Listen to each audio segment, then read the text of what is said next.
So I've been listening to a lot of very smart service business owners say the same thing over and over. I know what I'm supposed to be doing, but I don't know to listen to anymore. And I don't think that that is a motivation issue. That is a noise issue. Too many options, too many people talking, too many do this now, so many voices. So today I want to talk to you about why your business doesn't feel broken and what actually is. So, why does everybody feel behind when you're actually not? People aren't lazy. And I've been saying this for the longest time. You're not lazy. Your brain is just fried. You've had so much information in your brain that you are tired. Everybody's watching too much of the same stuff. And every week there's a new right way to do things, and you have to do this now. And there's a new trend, and there's this new music, and there's this new catchphrase that you should be doing. Now you should be doing everything that is 2016 that it was now in 2026. So there are all these things, and you always feel behind. You can't move when everything sounds so convincing. So because they sound so convincing that you feel that you're like, you don't know where to start. You don't know where to begin because then you feel, like I said, behind. So the issue really isn't the effort that you're giving it. It's more the mental overload that you have because you have so much information. And I always say this, I have useless information in my brain and I don't know where it goes, but I just put it and there's so much information, like even like pop culture and things like that. You have so many knowledge that you know and you store it there in your brain. But the point is, when your head is full, nothing actually moves, which takes me to the next part of what I want to talk to you, which is watching too much will actually also kill your momentum because watching content feels like working. But it's not really. You're going through your phone and you're checking everything that is going on and you're like, "Oh my god," and people just scroll and scroll instead of, deciding because you see so much that you don't end up knowing what to do. It happens to me all the time when I'm browsing on my phone, especially with fashion. And I'm like browsing, or like, yeah, I'm looking at, I don't know, Zara, Mango, H&M, and I'm like, and I don't end up buying it because I see so much that I'm like so overwhelmed that I end up not doing it. That's my case, of course. I know many people of you love and you buy and you decide and you boom. And I'm more of a window shopper. That is more my thing. But also, we wait until someone else confirms that what is the next move. So when we're looking on our socials and on our content and everything, if somebody says, "Oh, you got to do this," and you already trust that person, you're going to go like, "Oh, okay, maybe I'll give it a try. Maybe I'll give it a go." So then what happens is, or the way that I see it, is that we tend to stop trusting our own instincts because we're taking the word from somebody else, which is fine. I mean, don't get me wrong. It's great. But your own inner thing that you think that you like, you're you're losing a little bit yourself in the middle of all that browsing and all the things that you want to, and it's a little bit, like I said, it's a little bit killing that momentum. And what happens is that because you don't know what to do, it freezes you, right? And then you sit there and then you do nothing, which is not the best way to go at anything really in life. And the thing is, in the end, you are always on a consuming, binging mode.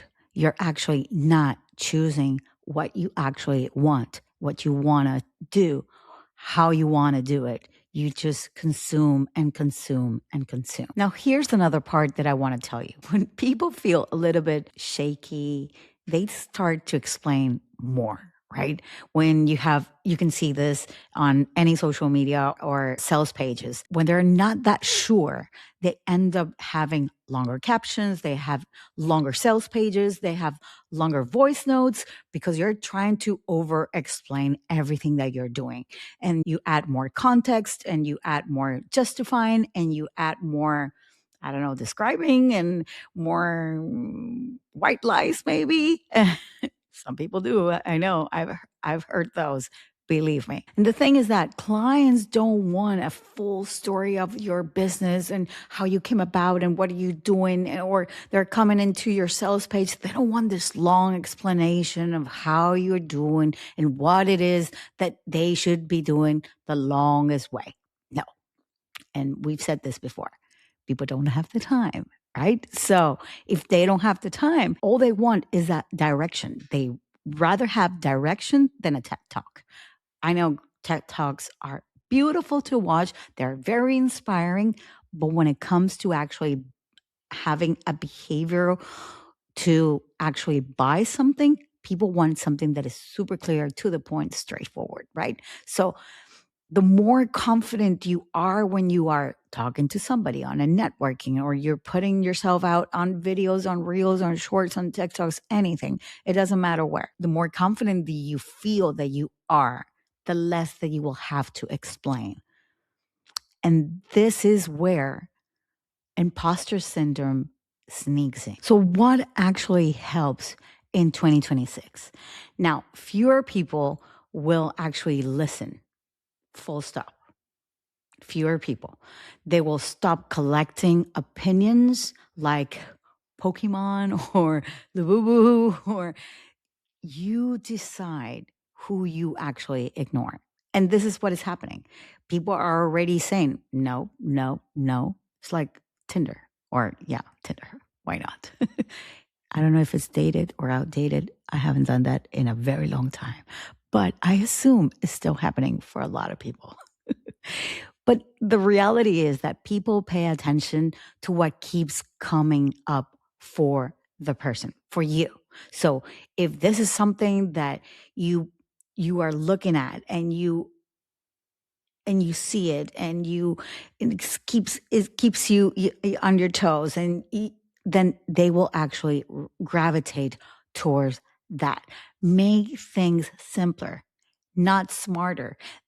You may want to sound very smart and knowledgeable, and all these fancy words and very niche words that explain who exactly what you do and what you are, but the simpler that you will translate them for your audience, for the people that are following you, that are people that are inside your database, on your emails, on your socials, the clearer, the better. You need to become the translator of your world to somebody that doesn't know you. So they actually say, oh my God, yes, I need to be with this person. I totally get, they are in my brain. They're talking to me.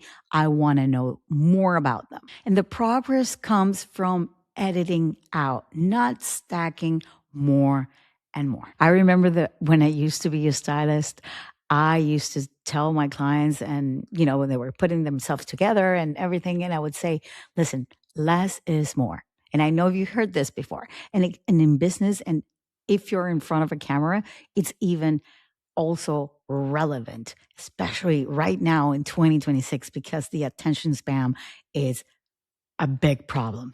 But not only that, not that less is more, but it was also the fact that, like, before you leave the house, make sure that you look at yourself in the mirror. And if there's something that is a little bit off, or you think that you've gone overboard with your wardrobe or anything, take it off. And this is exactly the same thing I tell you today for your business. Make sure that you look at it and you're like, okay, can I edit something more? Is it clear enough? Is it straight enough? Can people make a picture out of what I'm trying to explain really simple? And if that is the case, then go for it. Go for it. Okay, guys, I'm going to see you same time, same place next week. Bye bye.